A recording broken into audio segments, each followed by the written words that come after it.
Sekali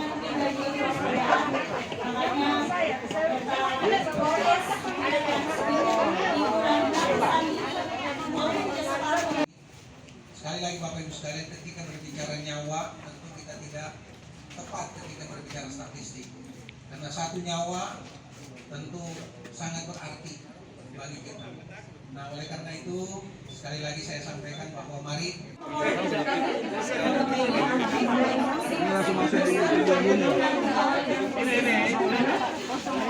kalau kita ekuivalen dengan 1,2% di Kota Kendari yang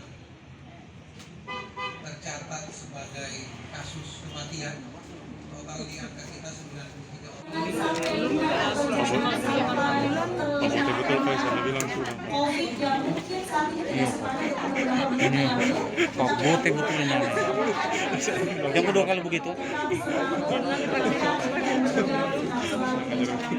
Vaksin 2 kali. Poster tidak masuk.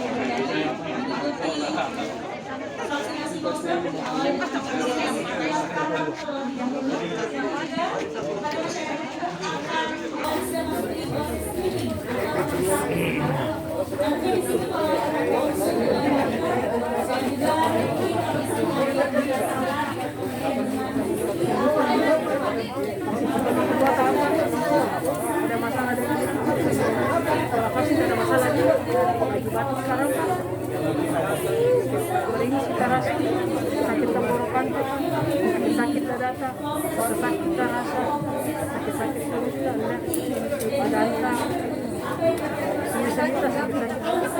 ada bikin merah,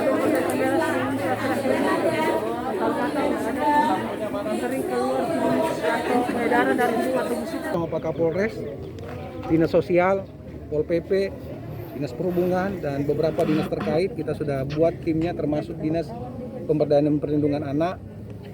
Dan memang seringkali ini ada pihak-pihak yang bermain di belakangnya. Jadi kalau yang kita saksikan hari ini itu seringkali berganti. Yang kemarin sudah kita tangani, sudah kita bina, sudah berubah, datang lagi yang baru. Dan ya sekedar informasi buat semuanya, 70% itu berasal dari luar Kota Kendari. Nah ini problemnya. Ya, sehingga butuh juga koordinasi dengan berbagai pihak yang ada di luar Kota Kendari karena kita tidak punya kewenangan untuk menangani. Tetapi kita untuk yang ada di wilayah Kota Kendari kita terus lakukan pendekatan persuasif dan kita tangani dan lakukan pembinaan.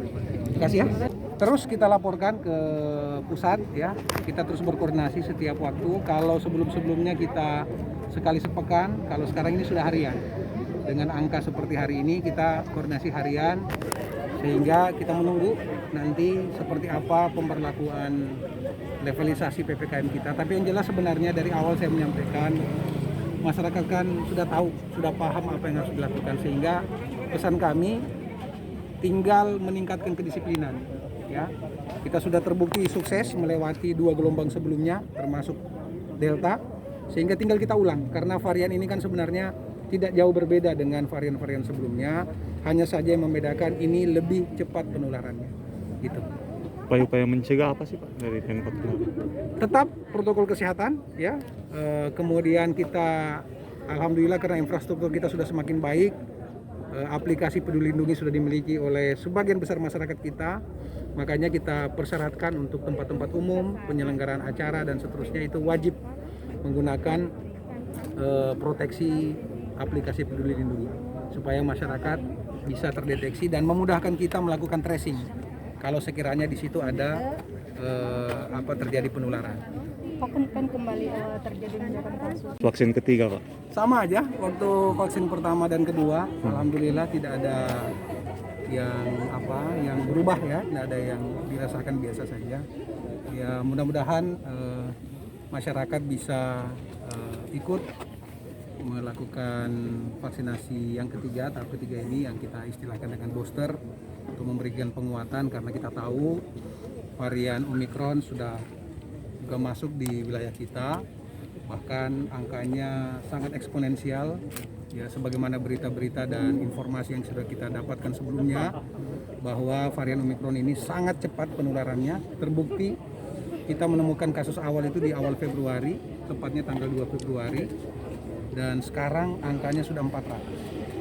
Ya memang ini sangat cepat penularannya, tetapi alhamdulillahnya karena kita sudah punya pengalaman di varian pertama dan varian Delta, sehingga kita sudah tahu bagaimana memilah. Makanya sebagian masyarakat yang bergejala sangat ringan itu kita rekomendasikan untuk isolasi mandiri di rumah, dengan catatan di rumahnya tidak ada yang beresiko tinggi. Ada lansia, tidak ada yang komorbid, kita izinkan untuk kemudian melakukan isolasi mandiri di rumah. Dan jangan sampai berkeliaran gitu ya, atau kemudian beraktivitas dulu. Itu himbauan kita dan kita pantau. Di rumah sakit hanya kita rekomendasikan untuk yang bergejala sedang dan berat. Ya, jadi itu pendekatan yang kita lakukan supaya menjaga okupansi, ketersediaan bor kita ya. Jadi ketersediaan tempat pelayanan kita di rumah sakit dan fasilitas kesehatan alhamdulillah sampai saat ini masih di bawah 20% bor kita, sehingga mudah-mudahan kalaupun terjadi nanti penularan yang tidak bisa kita hindarkan, maka kita berharap fasilitas kesehatan kita dan tim medis kita itu selalu siaga untuk kemudian memberikan pelayanan kepada masyarakat. Upaya-upaya pencegahan. Terima kasih sudah nonton. Jangan lupa like, subscribe, dan share ya.